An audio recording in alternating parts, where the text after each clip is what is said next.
Untouchable, uncrushable. This for people who still mad, I'm great. Fuck my feelings, The revolution is the genocide. My execution might be televised. My execution might be televised. And you know my execution gonna be televised when it comes down to that time. But for right now, welcome to the Unfuckable Opinions Podcast, the podcast you hate to love, but you love to hate. Anyways, I got my special guest, Triborough, aka that Ain't Rap Podcast, and we are going to talk about how rappers today could never survive the 90s era, because when it came to hip hop in the 90s, if you wasn't real, you just wasn't making it. If you were found out to be a ghostwriter, you just weren't gonna make it.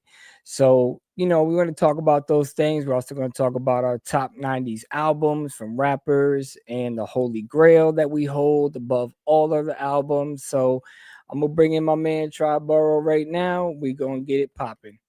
Yo, what up? It's good. Salute. Chillin'. How you doing? Man, I've been listening to 90s all day. Dope. That's an everyday thing over here for us. You know what I'm saying? Every day is 90s stuff. Yeah, well, I've really been getting into the Conway the Machine. Yes. So I just been banging all his albums and releases lately. Right. Still waiting for RJ Payne. I don't know what the hell he's doing. I mean, he's teasing us with these 60-second bars, man. Yeah. I need more. I need an album. Facts. Barbershop was cool, but he's one of the very ones. He's one of the ones that I feel like would have made it back then if he was really trying back then. I mean, he got the bars, he got the skills. There's no ghostwriting involved, so Right. I definitely think he would have made it in the 90s era. Oh yeah. And that's era, Todd, not error. Yeah. My man always makes fun of me over here when I say it the wrong way. But Triborough, you watch Gotti yet? I'm gonna watch Gotti this month. He knows that. I told him like October was like Halloween month for me. I always get into the season for Halloween, and I watched nothing but horror films in last month. But I'm definitely gonna watch it this month. Still one of my best mob films. I absolutely love it. There's my man right there. Salute. I've been my best friend for about 20 years now. But every time I say error, he always corrects me. So I had to throw that in there. Right. But before we get into it, can you name some other rappers that you think would have made it in the 90s that are really popping right now, whether they're underground or, anything like that? Because I'll tell you what, for me, I don't think Kodak Black would have made it. No. Drake, listen, he's a great entertainer. I mean, as far as entertainment goes, he's a great entertainer, but he wouldn't make it in the 90s. You're not going to be in a TV show playing Degrassi, being in a wheelchair, playing a bitch, and then you're going to come talking hardcore rap. It's not going to work out. Well, let me ask you though, why do you think he wouldn't make it in the 90s? Because he's got ghostwriters. I'm sorry, I don't respect. Well, that's a rumor. I mean, I'm not defending him because I like his early stuff. But you and I know that like when we came from that era, the minute you had a rumor that you had ghostwriters, they kicked you out of hip hop, right? Well, we all knew some like producers. We knew producers weren't rappers, so of course most of them had ghostwriters aside from like DJ Quick or something like that. They were really out there producing and rapping. But we all know Timbaland had ghostwriters. I mean, Missy was tearing his shit down. Yeah. Puff Daddy, he has Sauce Money ghostwrite for him. Jada Kiss ghostwrite for him. Styles P is ghostwrite for him. So we understand when it comes to producers, they want to play more the front rather than the back. Right. I get that. But when you come in this game and you are claiming to be this and that, and then you get found that you're not, or you're spitting like these crazy bars, I mean, right. You just wouldn't have got away with it. Imagine if you heard right now. I mean, I know there was rumors back in the days that Nas had a ghostwriter, but we all knew that was bullshit. Right. You know, and it was the same. I heard rumors that AZ at one time had ghostwriters because he had writer's block. I'm like, wow, I never heard that. So, you know, but it's rumors. You know what I'm saying? It's Right, people right. talking shit. I get it, but these rappers nowadays, especially Drake, like I said, I think he's a great entertainer and he makes great music. As far as, like I was telling my wife a couple of days ago, Michael Jackson didn't write all his own songs, right? But he's also wrote songs for other people because he didn't feel that was his vibe, but he passed it along. Right. I understand something like that, but for some reason in the rap culture, we are in this group being solidified as, if you don't write your own shit, you're not authentic. You're not real. Yet Mary J. Blige, Mariah Carey, Sade, all these great artists that have awards and all this stuff, most of their music was ghostwritten. Right. I mean, I think without R&B gets a pass. We know, like, when hip hop's on the streets, we know the minute that rumor comes out about you, we're gonna look at you a different way, right? But let's say Drake, you know, that never came out in the 90s for him, and he blew up. He would be a mainstream artist on the same level of a Will Smith or a Hammer, you know. And remember, he had a beef with Funk Master Flex because Funk Master Flex compared him to Hammer, right? So he would still be a huge artist. It's just that he would like the same way it is now. He would be shunned away from the underground.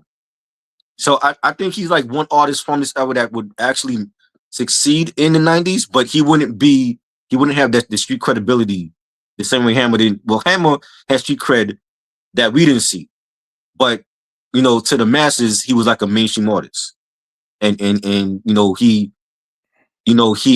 took shots at veterans like Run DMC and Tribe and Redman, and that's what got him kicked out of hip hop. Yeah. Right.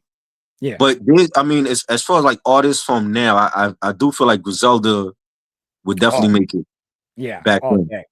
All You day. know, RJ Payne, J. Cole, Kendrick. I feel like the artists that we love now, most of them would make it in the 90s. It's certain, like, again, it's the mainstream artists of now, to me, that Tyler, I like Tyler the Creator, but I think like certain things that he says would not fly in the 90s.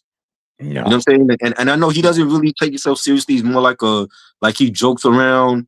But when you come out on X and you say stuff like, "Oh, Jaden Smith is my boyfriend," that wouldn't have flied in the 90s. No. You know what I'm saying? Him dressing up with like the wigs and the costumes, that wouldn't have flew in the 90s. You know what I'm saying? But he's dope. He's a dope artist in his own right. But just the certain things that he do, we wouldn't have took that in the 90s. But I like Tyler. Like I said, like Kendrick and J. Cole, I definitely think they would have survived through any era of hip hop. You know what I'm saying? But I mean, that's pretty much where it stops for me. You know, I mean, there's so many other talented artists. Rhapsody, she definitely would have been one of the best in the 90s. You know, Shane Noor, you know, Crime Apple. There's a lot of underground heads that they have that when you hear them now, they come from that 90s era. You could just tell, like, the way that they dress, the way that they speak, you know, their production, it's all 90s. It's just we hearing the 90s sound in 2025. Yeah. You know, the other thing that kind of bothers me is like, okay, when Nicki and Lil' Kim went at it for, you know, what was that, mid 2000s? Yeah. To me, Kim got her. But because Nicki is the bigger artist, that, you know, everybody's, oh, Nicki ate her up. Like, I don't even if this was the 90s, if we were talking hardcore Lil' Kim, notorious Lil' Kim, ain't no way nobody would have said that Nicki Minaj won, especially with that garbage shitted on him. Like, that was corny. What Lil' Kim spit was actual facts. Go look up what Nicki Minaj's brother did, and then you tell me what's Yeah. facts and what's not. Yeah. She would have gotten, and she stood by that. yeah. And in the 90s, that wouldn't have flew. Yeah, like if she had came out in the 90s, they would have been like, yo, she's biting off with Kim. Like you're doing the same type of poses for like Kim did, and the colorful wigs, and yeah, like she would that was Kim back then, like doing the Barbie, and I mean we didn't call her fan base Barbs, but she was already on her way to being like the Black Barbie for her album, you know, and literally like going under the knife and switching up her looks to look more of like a Barbie doll. Yeah, because I seen pictures of her in high school. Yeah. You know that my cousin's wife used to go to school with her, and she's nothing. She looks nothing like she did back in high school. You'd have thought she was a hood rat. You know what I'm saying? Like just done up. You know, every once in a while you got your nails done and your hair did. You know, and that's it. But now you disguise yourself as this thing. Now, I mean, don't get me wrong. Little Kim has done the same thing. I don't even know what she has transformed into. You know, same with Madonna. You know, all these stars, most of them have gone to that level. But even back then, I don't think that she would have even fucked around with Foxy. And I mean, we're talking like we're talking the firm Foxy, not you know afterward. But when it came to the firm, when you heard her on Affirmative Action. Oh yeah, and you heard her on, you know, Jay's shit. I mean, she was going wild. Yeah. So I just don't think that Nicki would have made it in that generation because Kim would have killed her. Facts. You know, Kim damn near killed Foxy's career. Definitely. You know what I'm saying? She shut down Charlie Baltimore because of the whole, you know what I'm saying? So Charlie never even had a chance. Right. So but I think with Charlie, see, you know, it was more than just Charlie dating Biggie. Like she was blackballed by 2 labels, like the Epic Records, her first label, and then with Murder Inc. and them selling her second album, and I just feel like she got a raw deal in the industry. Yeah, and would Ja Rule even survive the 90s? Yeah, he did. I would. Yeah, he did. Yeah, he did. Like, listen, 50. Even Jay warned everybody. You hear it in every interview that they do now. Like Jay went in the studio and was like, "Y'all better get your shit together because 50's coming." Right. He foreseen what was coming. Now, granted, I still think 50's first album was the best one that he ever put out, but he still does have bangers. One thing you can't take from him. Get Rich or Die Trying. Oh, so you don't count $5 the first album? Yeah, but quote unquote, it's really it wasn't mainstream because Columbia didn't know what to do with it. I had this argument with my video that I put out with the sophomore albums that were better than the original. I got my shit chewed out because Eminem's first album was blah blah blah. It wasn't something. I'm like, shut the fuck up. I'm talking about what came out on a actual label that was printed and put out on the shelves, not what was sold in the back of a trunk. If Reasonable Doubt was only sold in the back of a trunk, I would have never have classified that as, you know, being a mainstream album. So I don't, you know, I told the guy, I said, first do your facts. I'm talking about albums that were pressed. I'm not talking about mixtapes. I'm not talking about albums they show that shows and all that shit, because that doesn't count on the charts. So when I did that sophomore album, you know, Outkast had a CD out before Cadillac Playlist.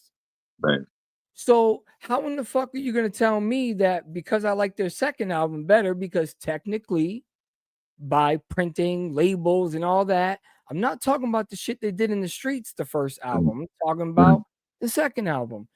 So, you know, would Ja Rule have made it? Yeah. If 50 didn't shut him down. You know what? To answer Jerry's question, Ja Rule actually came out in the 90s. Remember, he was with the original Cash Money clique. That was Mac Geronimo's crew. That was him and Irv Gotti. And they came out with a single. That was like 95, 96. And then we fast forward to Volume 2. Can I Get Her? That was from Jay-Z's Hard Knock Life album. That was 98. And then 99, he comes out with Veni Vidi Vici. So he was in the 90s. Yeah. But he was most of his successes from the 2000s. And you have to remember, if it wasn't for Irv Gotti and X going at it, and then Ja getting in the middle of that, we would have had the ultimate trio. That would have been right next to the Locks. Y'all forgot there was a lot of songs that came out with X, J, and Ja. Yeah. And when you go listen back to those, J and X always had the coldest verses to me. Yeah. You know, but I'm biased when it comes to J. Everybody know that. You don't like it, I don't give a shit. But he always had the coldest verses. I mean, come on, man. Leave you bleeding on your patio. Like everything that they said, especially X, was very meticulous. You know what I'm saying? Like really well crafted. Whereas Ja just was like, I gotta be hype because I'm with the dog, and I'm with the hustler. Ja wasn't really either one of those. You know what I'm saying? Yeah. So that was the original Murder Inc. It was Jay, Ja, and DMX. And then DMX and Irv got into it, you know, because Irv has, you know, when you look back on Irv's, you know, RIP, all the rappers that he first discovered and then, you know, tried to put him on, but it's just like Clark Kent. Clark Kent tried to sign Nas. But he didn't have a demo. And he's like, I can't sign you without a demo. I'm working for a major label. So it's things like that, you know, that I think that when you had to hustle like that back then, you had to do nightclubs for $50. Or sometimes free. Sometimes they were like, yo, we'll give you the mic for 5 minutes. You better prove some shit. And you really had to go in. There was no, oh, I'm just gonna, you know, I'm gonna spit like this one bar. Nah, you better come correct. Because if you want your name out there, you want the song that you pick to be top notch, so that when you go outside, you can be like, yo, I got the CD in the trunk. You know, that's how we hustled back when we used to do clubs in Massachusetts. You know, we didn't get paid like that. We did private venues for a few people, but that was it. You know what I mean? Like when we went to open mics, when we went to go battle, you know, I didn't battle in the nightclubs, but I battled in the streets. I got sucker punched for the shit because I was beating a black dude. That's crazy. You know what I'm saying? So yeah, that was by myself. You know what I'm saying? And he got his whole crew with him. So I said, all right, I'm gonna come back. Yeah, he left. So I mean, it's just that's how it was in the 90s. You had to prove yourself. And the second you got caught for anything, then you know, you was out of here. Oh yeah. And another thing that's different is the way artists promote their product. They can depend on their label back then, and now you have to be your own brand and you have to be your own A&R. There's no more A&Rs. There's no more street teams, no more A&Rs. You have to promote your own stuff. And I feel like that's a big difference now than how it was back in the 90s when you was trying to get a record deal, you have to go up to the offices with your demo ready and hope that you meet somebody of importance from that record label so that they can listen to your tape. You know what I'm saying? And maybe if they call you back, you go in the office and you perform in front of all these executives, and they don't have to do that now. Now you can just put up something on TikTok, on YouTube, and immediately you get signed. Yeah. And I think that plays part in the talent factor of today's artists compared to back in the day. Yeah, because there's really, as long as you got a dope beat and a good hook, it sucks you in just with that. You know, there's a lot of music that, you know, I like from today. It's just I want more. Like we both been talking. Our legends right now are doing a fantastic job. Definitely. You know, I don't like what they did with the Big L album. I don't like that. I am totally against it. I feel like they literally just ruined his legacy. Yeah. But that's me. You know, people are hyping the album. It's nothing new. It's nothing different. And it really hurt my feelings that you're going to take this man's work and then speed it up, slow it down, play with it, mix it up. I don't like that. I feel like the Dead should just We can remember their legends, remaster their albums, make them sound better, give them Dolby Atmos sound. Right. You know, do something different for the culture. Don't mix them with new beats. Facts. Okay. I agree. And that's what's going to end up happening with legends like DMX. Is that Swiss Beats or one of these producers is going to get this wild idea that have rights to his lyrics, and they're going to try to do it. DMX got so much unreleased material, they don't need to do that. All they just put out the unreleased so that the fans could listen to it. Yeah, and I mean, I'll gladly stream it because you know, like what me and KB were saying the other night. Back in the days, we had to pick and choose. Right. You know, were you going to the bootlegger to get 3 for $10? Right. Or were you going to go to the store and actually support the artist that you really loved? And that's what I did, you know, most of the time. I would support them. But if I could get that bootleg 2-3 weeks early, and I'm driving around pumping that shit, you know I'm buying the bootleg. Let me tell you, I had the bootleg for the Blueprint on Labor Day of 2001 before it came out on 9/11. Oh, because it had leaked to the streets, and I saw the bootleggers. You know, we have like the West Indian Day Carnival over here for Labor Day, and all the bootleggers was out, and I saw it and I got it and I heard everything. So I already knew what to expect when it came out. And you know, back then the bootleggers and the radio DJs, that was our Spotify and Apple Music. Yeah. Because there was a lot of radio DJs and college radio was playing a lot of different songs from certain albums, like especially the most anticipated one. So if it was DMX first album, or Cameron, Come Home With Me, or I remember when Life After Death had, when they sped up the release date for that after Bigger got killed. Yeah. And Stretch and Bobbito was playing the whole disc one of Life After Death. So I heard everything off of disc one. So by the time I got it, I already knew what to expect. So that was also my bad. I didn't mean to cut you off. That's okay. That's also a big part of hip hop culture back in the 90s was mixtapes. Right. So, you know, some DJs were paid, but like my favorite DJ back then was DJ Ron G. Yes. Now, if you from the East Coast, you know DJ Ron G. Oh yeah.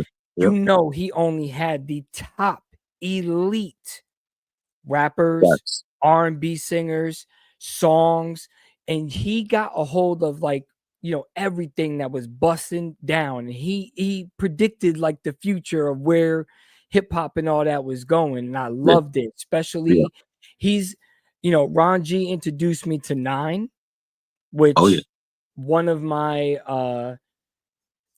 guilty pleasures. I actually that was one of the albums that I was like really disappointed with. The 2 songs were dope. Really? Wow. Yeah, you know, it just wasn't, you know, I loved Red Rum and I love, you know, What They Want 9, you know, like I did love those songs, but then the rest of the album, I just felt like it was really, it was just wasn't my style, especially at that time when it came out. But I did like 9, you know what I mean? But like when I heard that on Ron G's mixtape, I was like, yo. And then slowly I started to learn about, you know, other DJs putting things together. But that was the key to the I got hook. the 9 album right here, bro. Oh shit, there it is. That's what I was looking for. I was looking for it. Yeah, that yo. Bro, this is a classic. What? Are you kidding me? I have to go back and listen to it, but you know, I mean, it's been decades since I listened to it. But oh man, that's so slept on. Yeah, I mean, there's a lot of artists, but like DJs were such a big part, like you said, and then radio DJs, and then the bootleggers. The bootleggers were like, "Yo, this is a hot album," and sometimes it was, and sometimes it wasn't. Right. You know, but they had to make their sales too. You know, I remember when it was 4 for $20 after a while because bootlegging was getting so hot and they were making so much money. It was no more 3 for $10. Now it was 4 for $20.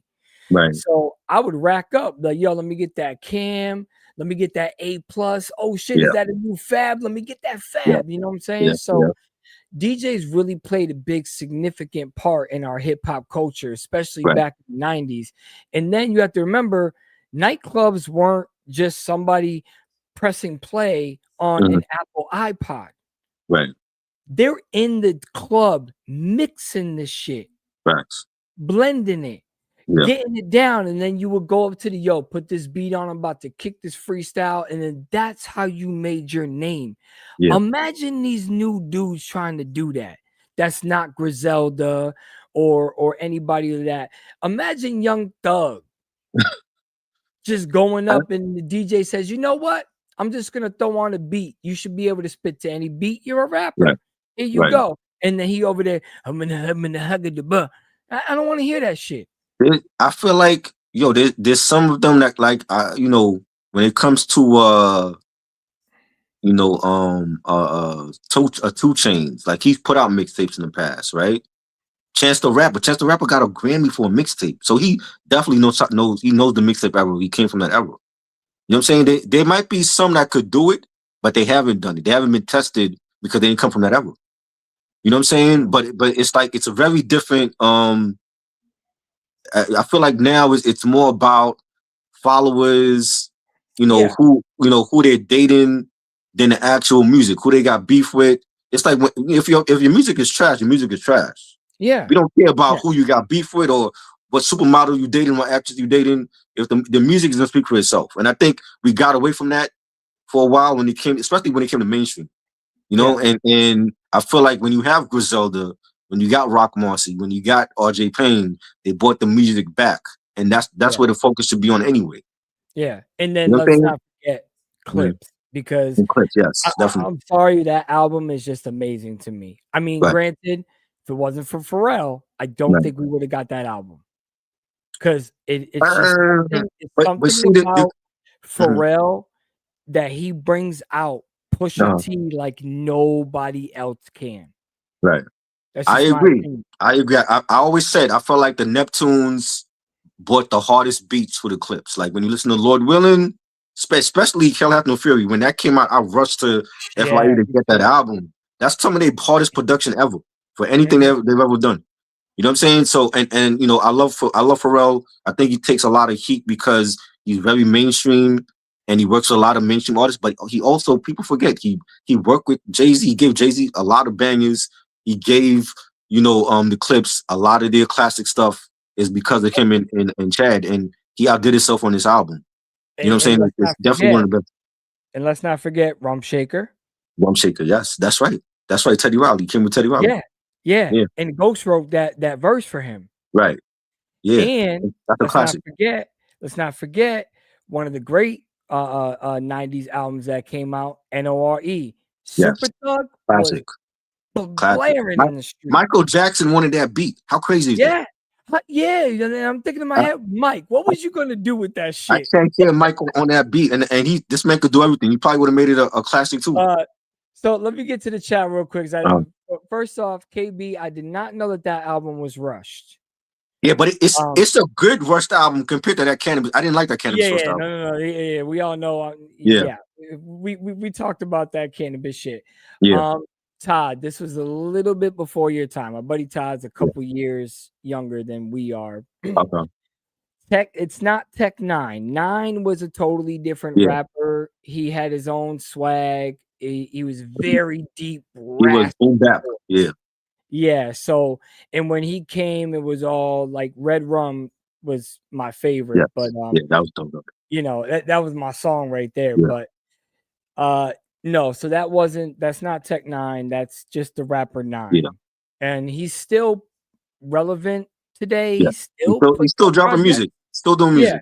Yeah, but he's kind of like an AZ, a very slept on. Yeah. And nobody knows that AZ's coming out with an album unless he like overhypes it, which is a little bit easier nowadays. But the last album from AZ, people slept on that shit. They slept on that joint, yeah. And I loved it. It was dope. It's grown man shit. Yeah. I made a video about it, trying to even help him promote the shit, like get it out there. Because AZ is one of my favorite underrated rappers ever. Yeah. The projects that he puts out are masterpieces. I agree. But nobody wants to listen. Nobody hears it. Yeah.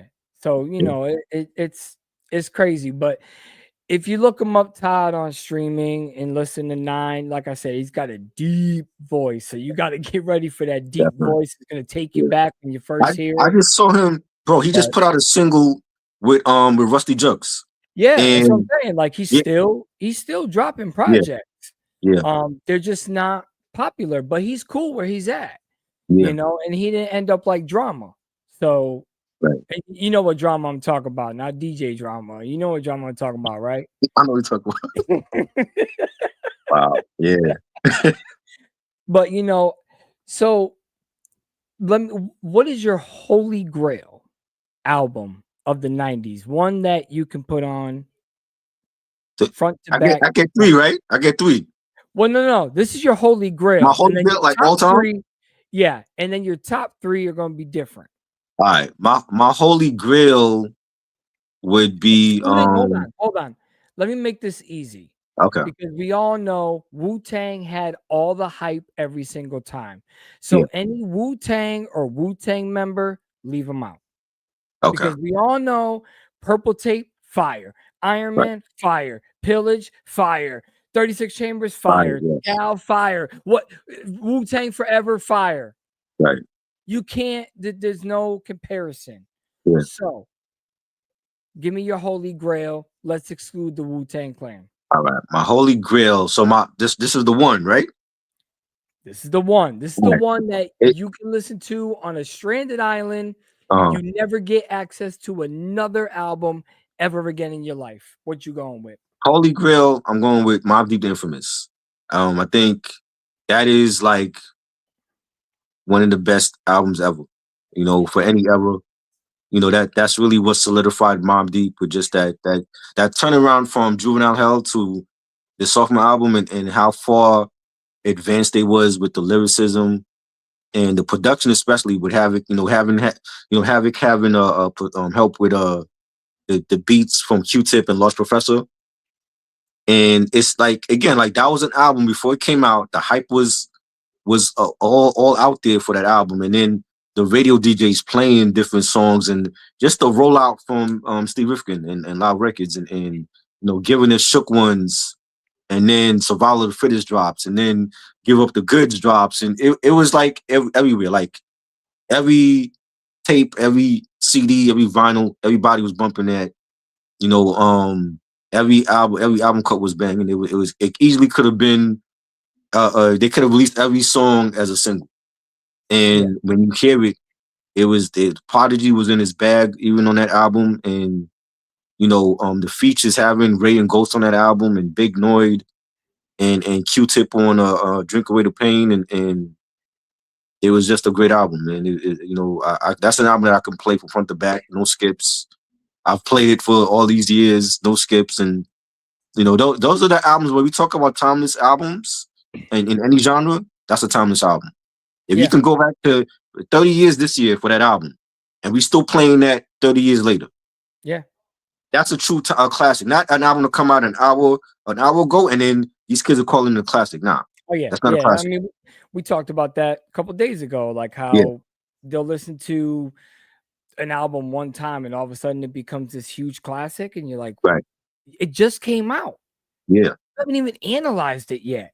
And you heard it once through, and you're calling it a classic. They're living in the moment now, and then tomorrow they're not even playing that album. They couldn't even tell you what's their favorite track for that album.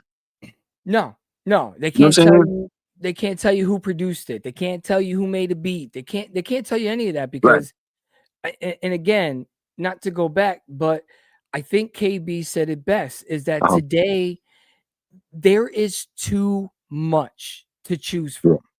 Yeah. Whereas back in the day, I don't know about you, but when I bought a CD or a cassette, because I started out with cassette, I wasn't that luxurious. I had the big boom box that you threw on your shoulder. And what I used to do was open that thing and unfold. They used to come folded up in the look, and I would read who wrote it, who was producing it, because that is what. And then you really got the bonus when you had the lyrics in there. I think when CDs came out and the lyrics were out there, that was like our bonus features. Because we wanted to learn what they were saying, because sometimes it was hard to understand. Like I still can't tell you a bar from Bone Thugs and Harmony, but you know, when you got those lyrics inside of that CD case, it was like classic. Or when you opened up the tape cassette and you just got one big photo. Right. You know, sometimes it was just that. It was just a big photo of, you know, with Iron Man. That's all it was when you open up the cassette was just a big picture of the front cover. I was cool with that. Oh, yeah. I hung that shit on my wall. Yeah. So when you think of things like that, today, it's just, let's dive into the album. Oh, that was good. Classic. Liked it. And then tomorrow, Drake drops. Nobody cares about this album anymore. Right. Look at all the hype that was when the day Mobb Deep came out. Think about it. Everybody, Mobb Deep, Mobb Deep, Mobb Deep, Mobb Deep, Mobb Deep. The next day, everybody forgot about it. Right. It already wasn't talked about, just like that bullshit No Limit Cash Money battle. It was over. It's done. You know what I mean? And it's crazy because they don't have the time to analyze it. Whereas we had to sit on what we bought because we didn't have money like that. Right. Especially when we was kids and our parents were buying CDs for us or cassettes. You know, my first official cassette rap-wise was MC Hammer. You know, Hammer don't hurt him. Yeah. You know what I'm saying? I Like, remember that. So it's like we had time to sit back and sit on the album and consume it. Right. And then decide, okay, this is going to be a classic. Did I know that we were going to be listening to the infamous 30 years from now? Right. No. No, yeah. My classic holy grail is, of course, everybody should know Reasonable Doubt. Because that is an album that got me through the hardest time in my life. Right. My struggle, if it wasn't for that album, I wouldn't be where I am today. I wouldn't be in that mind state. I'd have probably been dead, plain and simple, or locked up in jail forever for trying to prove something that I didn't have to prove. So that album helped me get through some of the hardest times in my life. So that will forever be my holy grail. I can sit on that album and never listen to another album ever again, excluding all of Wu-Tang Clan shit, because I couldn't live without Wu-Tang Clan. But, you know. So 90s top 3. Let's get it in. 90s top 3, Illmatic. That has to be there. That's, to me, that's the hip hop Bible. You know, like when you think of Queensbridge, and I go back to the era of MC Shan and Marley Marl, but in the 90s, when you think of Queensbridge in the 90s, Nas. It's Nas and Mobb Deep.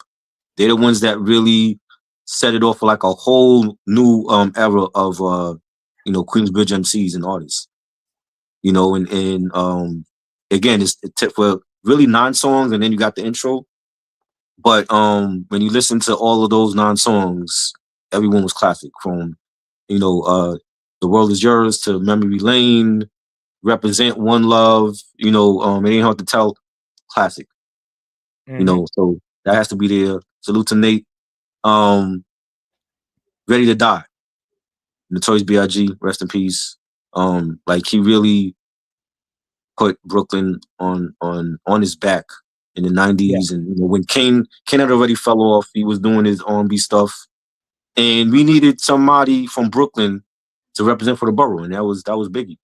You know, from Party and Bullshit, when that came out on the Who's the Man soundtrack in '93, and then we get to you know, he did the Dolly My Baby remix with Supercat, and then he drops Juicy in '94, and the rest is history. He became an instant star with that, and every track on it was great. My favorite was Unbelievable, because I love the Primo beat, and I love the fact that he sampled the R. Kelly Your Body's Calling for the chorus.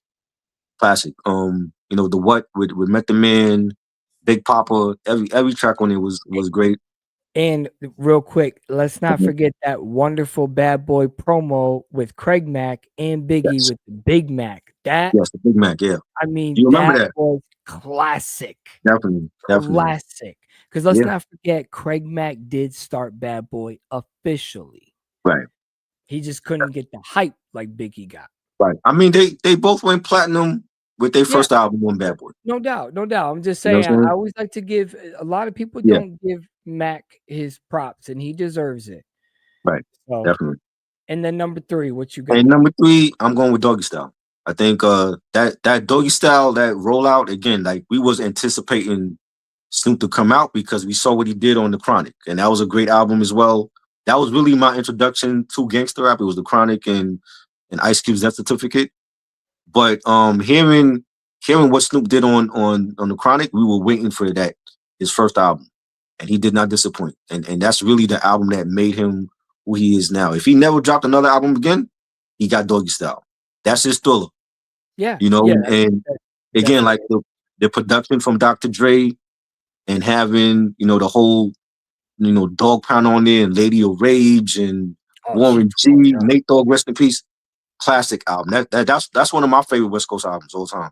I think it's that great. No, I agree with that. West Coast all day, especially Definitely. You put on Pump, I'm wilding out. I want to fight somebody. That's still my shit.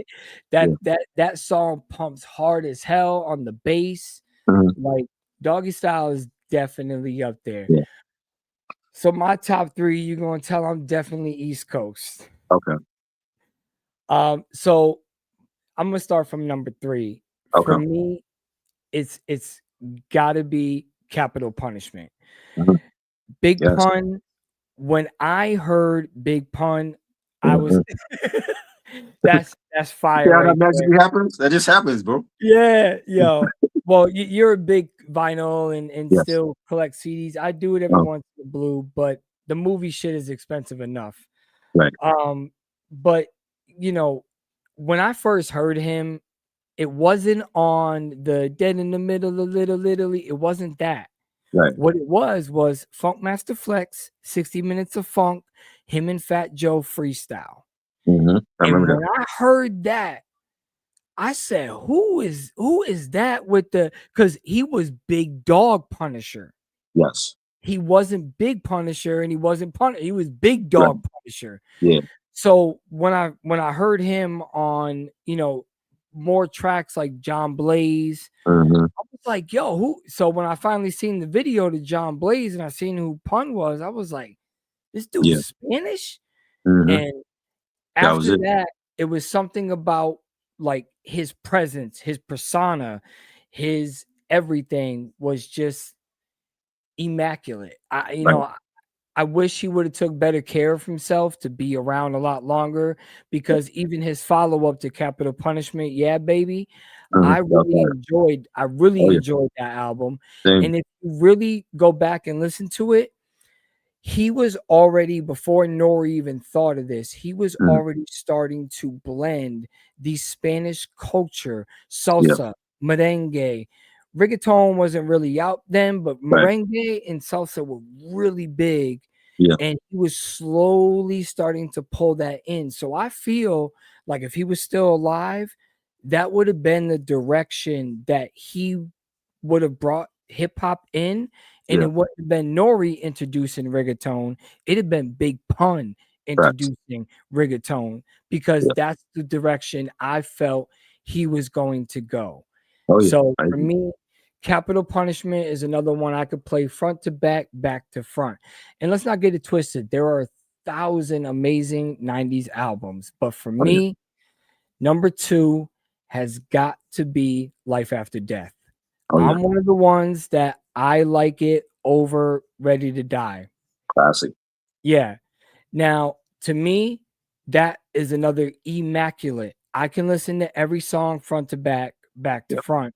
Especially, I'm sitting in the crib dreaming about Lear jets and coupes. Like, it was mind blowing. Anytime you heard a Biggie verse, one thing you knew is that you weren't going to be left with that was okay, because I never really heard Big spit an okay, even on R&B tracks. Total 112, when he was doing with SWV remixes, he was killing them. He was killing them. And I just absolutely love that album.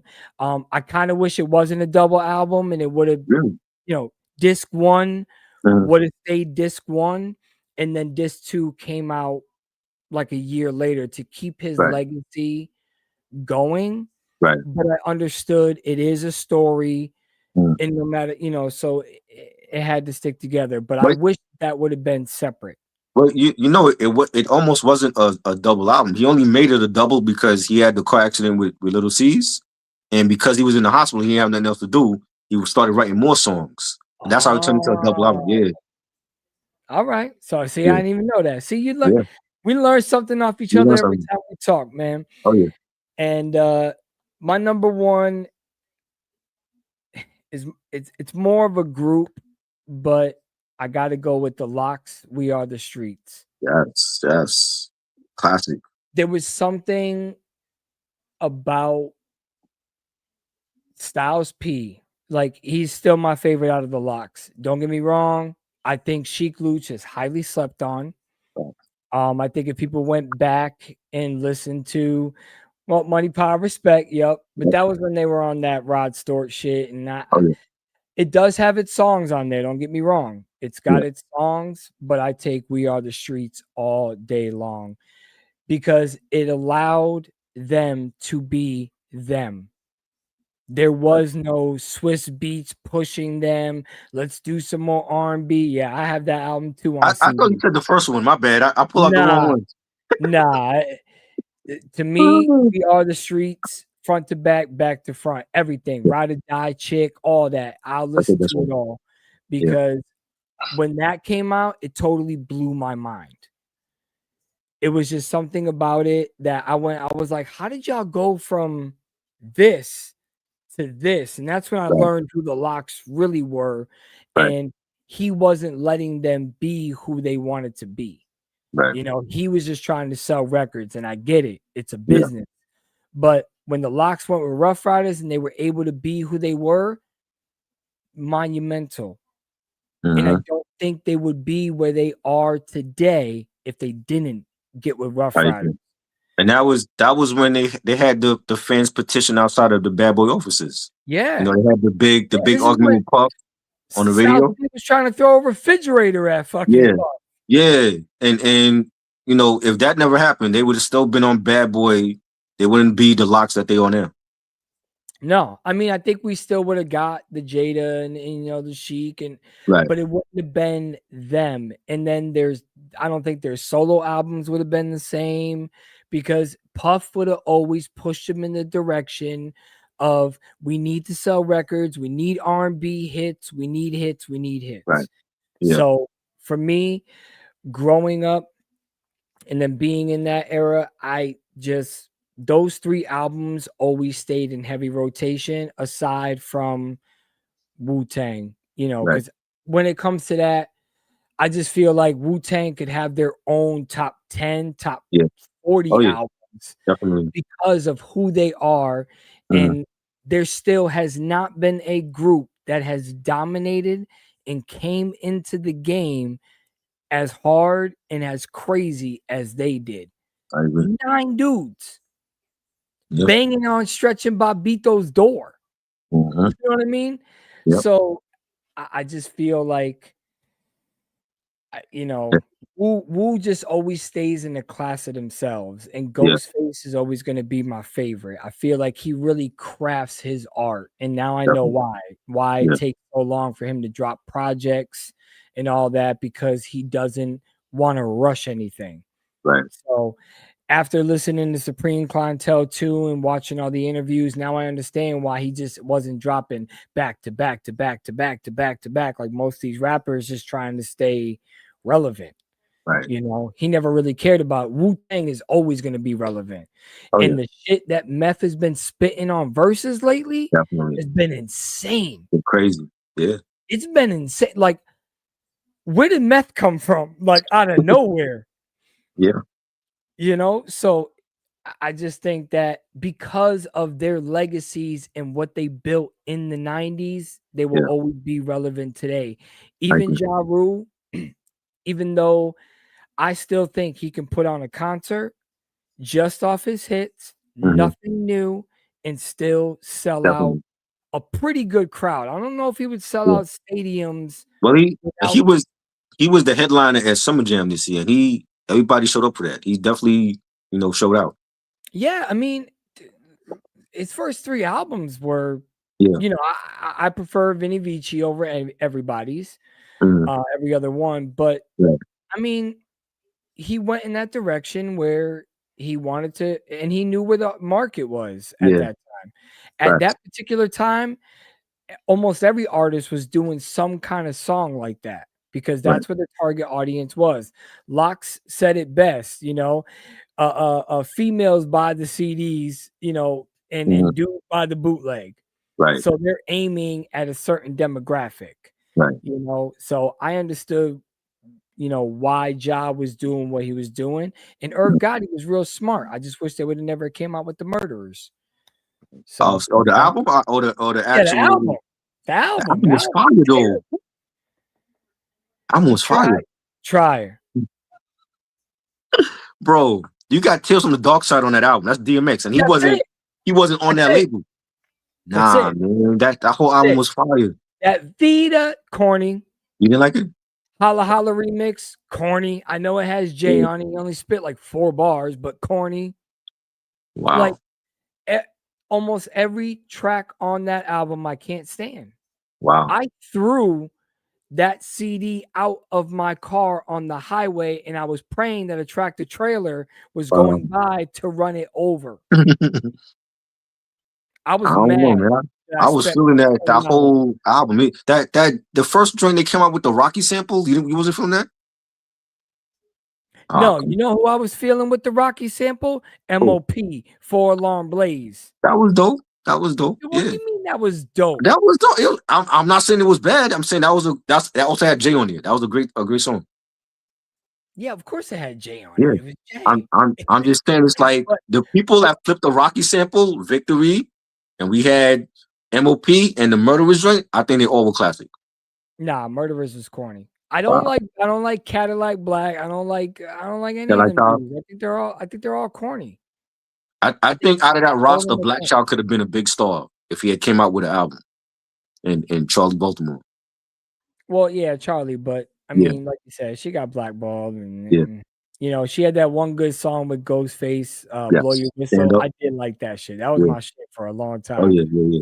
I ain't gonna lie about that, because back in the 90s, we also weren't ashamed to bump our females. We were showing our females support, showing them love. Now, dudes is so worried about being hardcore. Like, I get looked at when I'm listening to Lil' Kim. Right. Like, dudes is pulling up, at the stoplight, looking at me like, the fuck is you playing? Drugs. Crazy. Lil' Kim hardcore goes harder than half these albums out here right now. Facts. You know what I'm saying? I still rock Lil' Kim. I still got her CD, China Doll. Same. That shit is fire. Yeah. You know what I'm saying? The only person I don't agree with when it comes to females is Lauryn Hill. I think she's way overhyped. The album was good. I heard somebody say that to me. I don't see. I've seen the Fugees live, and I feel like Lauryn is a GOAT. I feel like she definitely deserves all the accolades she got. And when it comes to her album, it was a hybrid. It was R&B. It was hip hop. It's both, and she can do both. A lot of these chicks now, they can't sing and they can't rap. No, they might be good at one thing, but they can't do both. But Lauryn could do both. Yeah, well, it's kind of like I said, Cardi B remakes Imaginary Player, and all of a sudden, you didn't like that Jay's version. Nah, not better. Here. But I like the fact that she paid homage to Jay. I've heard from numerous people. They crazy. I'm like, what's the difference between a 4.0 and a 4.6? Come on. Right. And that's the first time I ever got to see Pain in the Ass. I always heard his voice, and I'm like, yo, what the fuck is this dude? Right. Yep. But that video was, and you have to think, that was another thing too back in the 90s. These dudes were blowing their own budgets on videos. Right. They weren't getting all the hype off of YouTube, paying for it because it's gonna do 1.5 million streams, and so now there's so much more money revenue. That even now, if the 90s Woo came into today, I don't think it would have the same impact.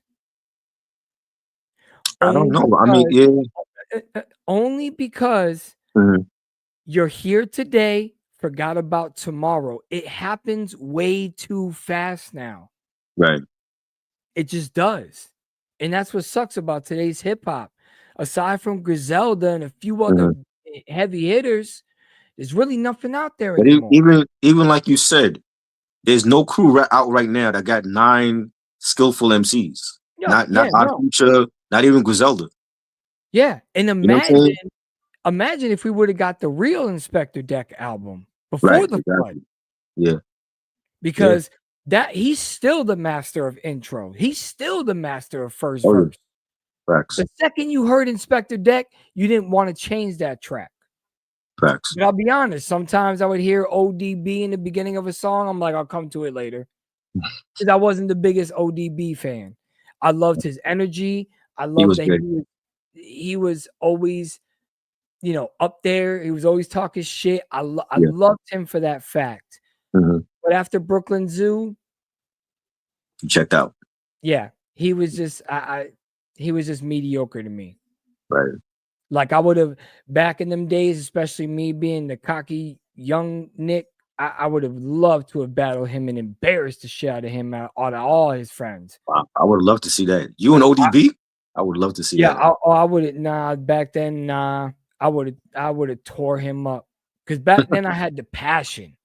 Right. I had the fire. I wouldn't have been nervous. When I spit for Puff, I wasn't nervous. I'm thinking in my head, like, I'm fixing to make this show. Thank God I didn't. You should have been on it. You should have been on it, though. Nah, thank God I didn't. Because I promise you, first of all, I wouldn't have got along with Ness. So that would have been a problem there. Nobody got along with him. That's why he had a fight in the house with a chopper. Dylon would have got punched in the mouth. Right. I wouldn't have took his shit. He wasn't fire. Like I don't understand how they even picked that guy. I think he had potential. It's just that he was real cocky about it, though. I think that turned a lot of the members off from him. Yeah. Super cocky. That Spanish shit they had was not good. I mean, I just don't know. And then I just kind of figured, you know, I got it. You know, he just used them to be the slaves. Right. I'm not walking to Brooklyn for a cheesecake. Who's doing that? Yeah, I don't even do that. Like, yeah, you know, that's crazy. Nobody doing that dumb shit. I'm sorry. Yeah. I just feel like he took it way too far. Yeah, he took advantage of them. He took advantage of them. Yeah, and I couldn't have been that. I wouldn't have been that guy, especially at that time. It would have been more entertaining with you, because I know you would have been battling Ness. You would have had many freestyle battles in the house. And they could have gotten rid of Chopper. I always thought Chopper was like a Lil Wayne wannabe. Yeah. You know? Yeah. I just, you know, back then when I really had the spark and the passion and before I lost all interest when my crew made me switch. Right. I just felt like I was unstoppable. I got sucker punched, you know what I'm saying, by group of black dudes, and my lip looking like Jay-Z, and I still battled the next day another block. But that passion doesn't totally leave. I feel like you still got it though. It doesn't totally leave. I think if I sat down, threw on a beat, I could but I would write what I wanted to. Right. You know, I wouldn't be trying to think you know, the baddest bar. Like I gotta come up with the baddest punchline. I'm just gonna write what I feel, what I need to get out. Yeah. You know what I mean? And that's the problem with today's music. They don't want to hear that shit. They want to hear locked, loaded, ratchets, you know, and it's just not the same anymore. So the passion, as far as, to be honest, Griselda and our legends are the only reason that I've thought about picking up a pen again.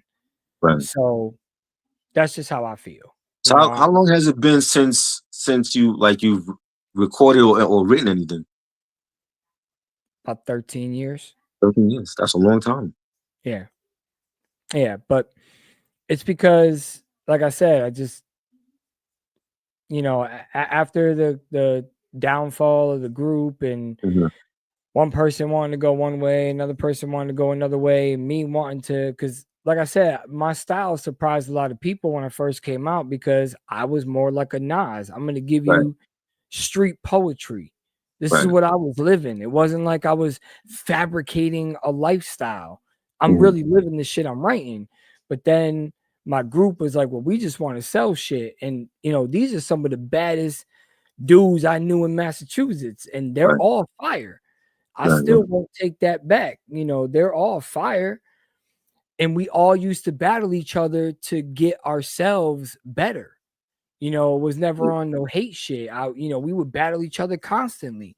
So our bars were always staying up and consistent, but then they were like, we need to sell music, not make music because we love it. We need to sell music. And, we tried, and granted, they used to call me the headline king, but I mean, I didn't want to be a Fabulous. I don't want to be Fabulous. But I don't think nobody wants to be Fabulous. I didn't want to be that type of, only coming up with a good couple of punchlines here and there and not really saying what I wanted to say. So, he's not a great. I've seen him live. He's not a great performer in person either.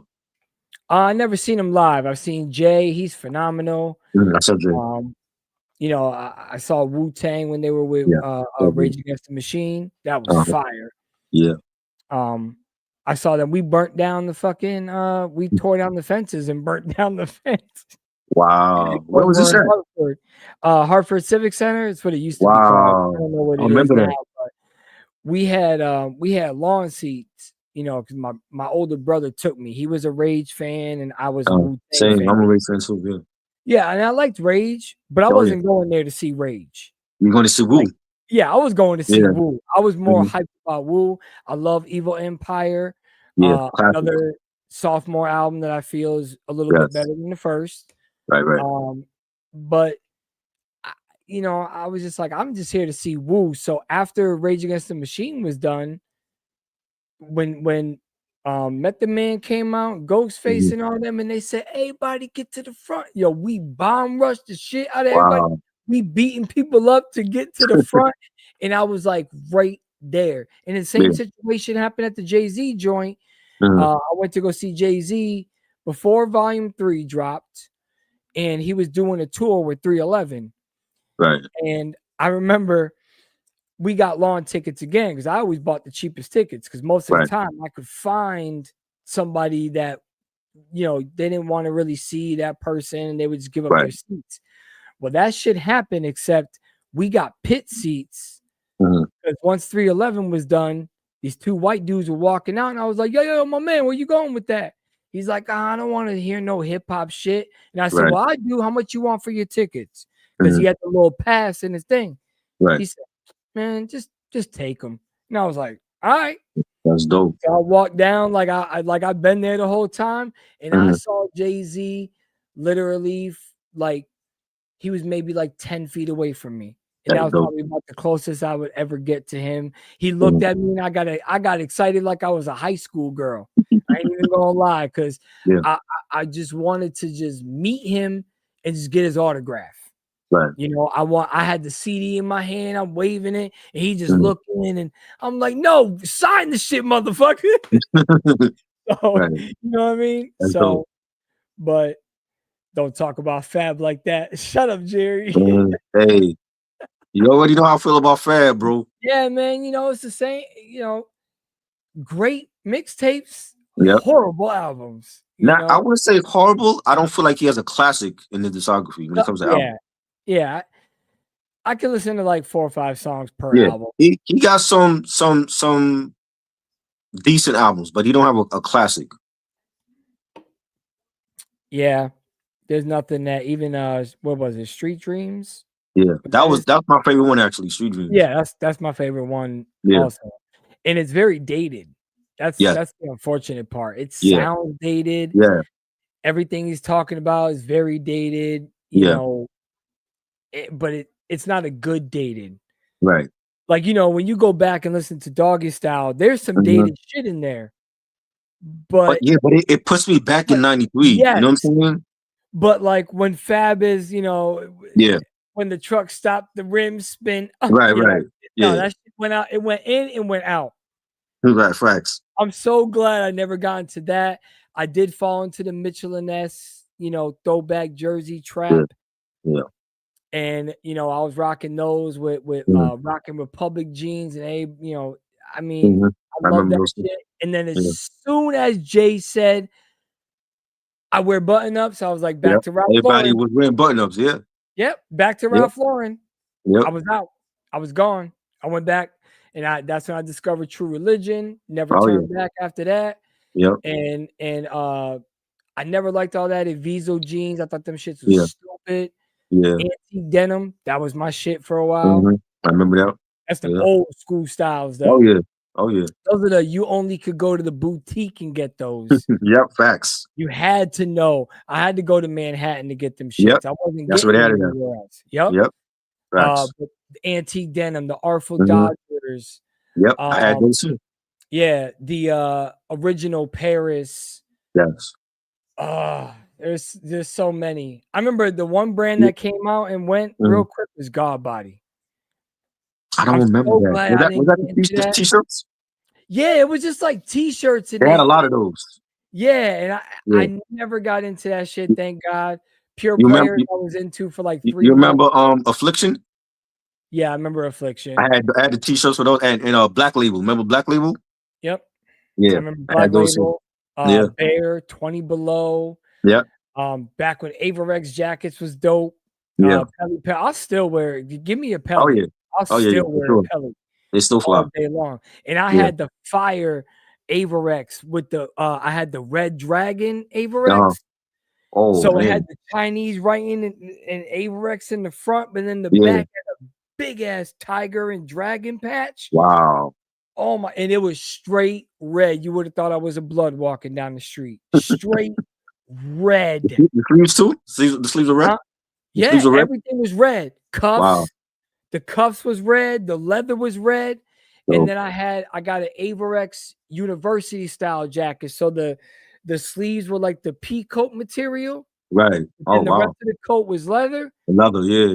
The little varsity joint. And on the back, it just said Avarex and it had their symbol. And it said ever since, I think it was like whatever it was, 1900 something or some bullshit. You know, they always be making up that shit. Oh, yeah. They weren't around for that long, motherfucker. You ain't Levi. Oh, man. But yo, I appreciate you swinging by. I'm gonna close it up. I've had you for an hour, and we're starting to get you gotta do more of these, man. This was fun. It's like time went by so fast. Friday, I'm gonna be doing one with Alex from Movie Guys Podcast. I got to get Nate up on here on one of the episodes. We're gonna be talking about rock. Okay, I'll definitely be there for you. Soft rock, hard rock, heavy metal. Alex is really into that, and so am I. I just hit it for a lot of years when I was a teenager. But that's another genre I've always been in love with, and I could never tell the street team until I found out that they were listening to the same shit I was. Same thing, yeah. I didn't even know that until my boy passed away. They was playing REM. Okay. At his funeral. Now, my man's was a straight up blood every day. Had it tattooed on him. He was blood till he died. Right. He didn't die because of that. He died because he was just an alcoholic and his liver went bad and he ended up having a heart attack in his sleep. I'm glad he went that way because he didn't feel no pain, but very heavy on the alcohol. He died at 26. Yeah. But when I went to the funeral, I'm thinking, like we gonna hear something that we did because he used to rap too. We used to call him the Baby Big L, because he had bars like that. Right. So when I went there, I'm thinking we gonna hear something from us or maybe something from his favorite artist, Big L at the time. And I go in and REM's playing. And I look at my man's. I'm like, yo, why is REM playing? And that was his cousin. He's like, yo, that was his favorite band.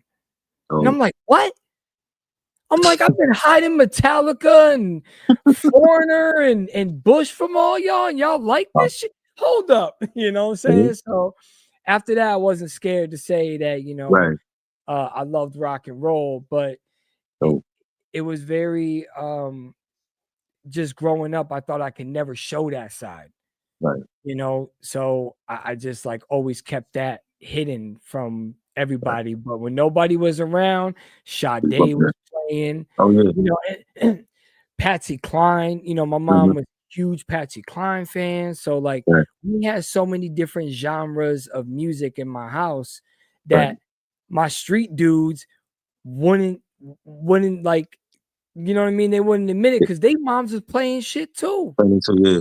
You know what I mean? And they acting like nothing but rap. And I'm thinking that they like that, nothing but rap, because all their CDs, nothing but rap. But then they had the secret. I had all my tapes and shit in the shoebox. And I had them shits in the closet of all the rock, R&B, you know, soul, I mean, house music, freestyle music. I loved all that, but I just always was scared to say something back then when I was growing up. Because, you know, your rep is everything. Right. You got punched in the face. Bro, I listened to so many different things. I didn't care about that. Like, it was like, I listened to New Kids on the Block. That's what it was. Yeah, and I listened to Mobb Deep. You know what I'm saying? So, you know, but that was our generation growing up. Yeah. You know, even now, like when I post stuff now, people look at me like, yo, like that, you have an eclectic taste. I'm like, it was normal for me. I didn't get the eclectic taste thing back then. Yeah. When I first went on Instagram and I said, to me, Sade is one of my favorite artists. And she has the voice of a goddess. I've always thought that. Her voice to me is mesmerizing. And it puts me in like a calm that I can't explain. If I'm having a real bad day, I throw on my Sade mix and I'm good. Oh yeah. Like she just calms me down. And when I had put that, I remember, KB was surprised. He came back and was like, yo, I didn't know you listened to Sade. I said, of course, man, it's classic. You know, and then somebody else messaged me and it was like, who the hell is Sade? And I was just like, I can't talk to you no more. Like, I'm out. That's crazy. I'm out. You know, like, she's classic. Oh yeah. If you don't know Smooth Operator and how many times it's been redone, Big Daddy Kane redid it. That's right. Yeah. The second album. Yeah. Paul Wall redid it. You know what I'm saying? Like, how do you not know where the origins come from? Right. You know? And that's why I love artists that let other artists sample as long as it's good.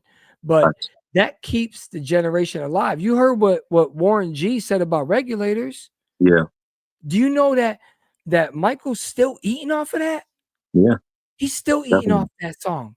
Oh yeah. That's crazy. Yeah. It's classic. It was a classic when he did it. It's a classic when Warren G did it. Yeah, and it's crazy and he thanked Warren G. Yeah. For redoing it because nobody else has redone his music. And he's still in 2025, his family is still eating off the royalties on Regulators alone. So imagine if other artists were able to tap into that ability and be able to co-sign and get, like, I know Prince was a real big stickler for that. He didn't like nobody sampling shit. But, and you know, sometimes when people sample Michael's shit, I'm not really feeling it. But at least it keeps the legends alive. Right. You know, and keeps them going and keeps their families, you know, we're talking generational wealth. That's eventually what I tried and I wanted to, you know, but here we are stuck in the 9-to-5 grinding every day. So I don't think you should give up on it though. I think you should still, you know, pursue that though. Man, I think I'm gonna pursue this and I just love doing this. I love being able to talk to people and let people speak their mind and their opinions and not care because, like I said, growing up, I had to hide so much shit that I loved that I don't want nobody else to feel like that. Because see, the biggest problem is people can't say they like me because then the other side that they think is in their head that they think I give a fuck about are going to say something about it. And I don't think they know me, but if they did, they would know, if I got it and you need it, I'm going to give it to you. You know what I'm saying? That's just always how I've been. I've always had a big heart, but don't get that twisted. I'll punch you in your fucking mouth if you come at my family. That's all I care about. You know, don't talk about anybody that I love. You know, don't talk about Jerry. Don't talk about you. Don't talk about none of these people that I care about. You know what I'm saying?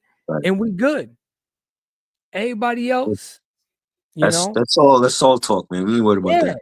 It's crazy that you can't admit that you like my content or you like my channel or you like this outfit. You can't even heart something because you're scared that somebody that doesn't give two flying fucks about you is going to be worried or tell you you can't hang out with them anymore. Right. Yeah, that's weird. Go to the hospital. Go to the hospital tomorrow. Weirdo behavior. Yeah. You know? That's that I want to be popular shit. And I'm going to keep posting what I want to post. I'm going to continue to say I love Sade. I love Foreigner. I love Bush. You know what I'm saying? I love Metallica because that's who I am. And I'm not going to take that from anybody. Just like your page, when I discovered you, you're the reason why I went back and re-listened to a lot of these classics. Because sometimes you forget, you're overwhelmed and consumed with so much shit that you forget.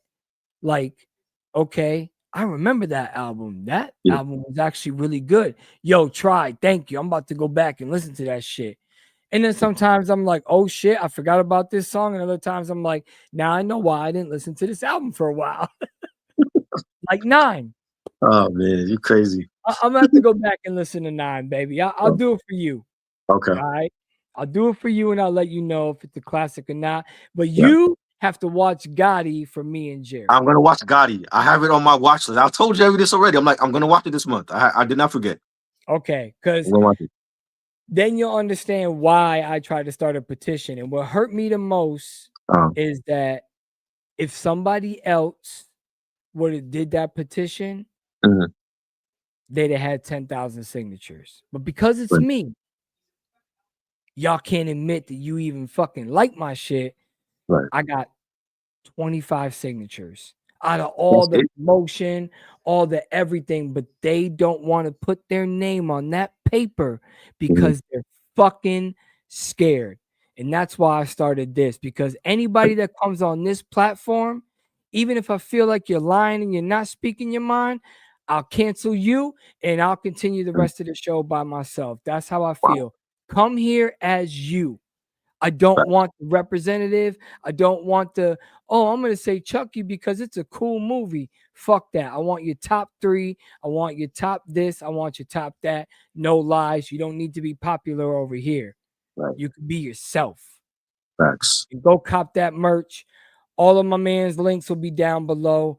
Make sure you follow him. And yo, what's up with the gameplay lately, man? I've been playing. Yo, I just told Jerry I just finished Capcom versus Marvel Part 3. The story version. That I really enjoyed that. I'm playing the OG Halo Combat Evolved because they got the new one coming out next year. And I never finished that game. So I'm playing like the whole Master Chief collection. And bro, it's been fun just gaming again. Like it's been a long time. That's what I like to see, man. Doing what you love. Definitely. You know what I'm saying? Definitely. And I've been trying to tune in. As soon as I tune in, I'll be like, oh shit, it's already over. Sometimes you only stay on for like 20 minutes. Yeah, I mean, bro, I try to hit. I'm just doing like a lot of different content away from the music, and it's been fun. Just being a gamer again and forgetting how much I love gaming every day. I'm having a blast right now, man. Yeah, man. So that's why I said I wanted you to make that announcement because I think your channel's dope.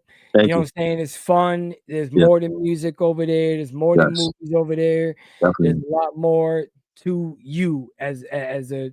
Same with me. My channel is all over the place because I'm going to talk about what I want, but it's always going to be music or, movies. And the shit I got coming up, ladies and gentlemen, is insane. So if you made it all the way to the end, congratulations, because I'm about to blow up labels like you wouldn't believe. Trust and believe. So can't wait, man. Capo is coming. See the cat? Capo is coming. Coming for heads. I love it. I love it. Hoodies, Adidas sweatpants, Adidas sweatshirts.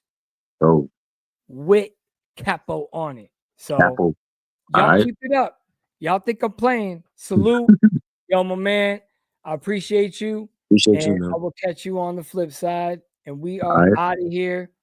Make sure y'all hit that like, share, and subscribe. And go to subscribe to my man. That ain't just no rap shit. Rap. All right. Peace. Peace.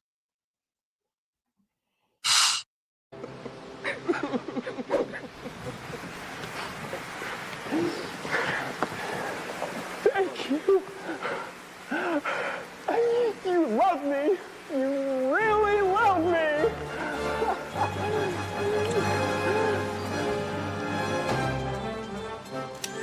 running up on me, man.